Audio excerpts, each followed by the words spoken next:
聽北海嘅朋友同我講，而家係海豆芽最好嘅季節。咁我哋即刻 Go 整一場閃現北海嘅旅程，24小時帶你去北海食好嘢。到訂後第一站即刻就去逛市場啦，買翻啲新鮮嘅海貨。呢邊做海豆芽嘅做法都係爆炒餸就多，但我自己呢更加中意呢個白灼，白灼會清甜偏香。食完飯第二站就去老街整個石花糕清涼下火，海底燕窩嚟㗎，快啲試下。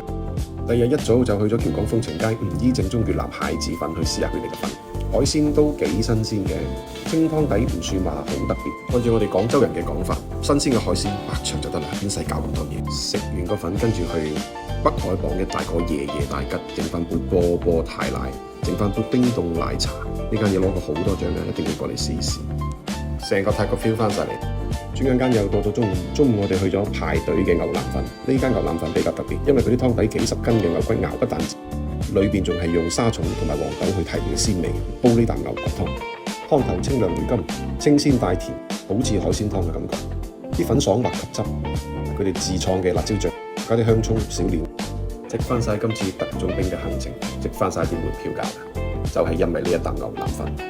食完粉我哋行咗避風港去咗銀灘。最尾完美收官24小時，返港期待下一次嘅尋味旅程。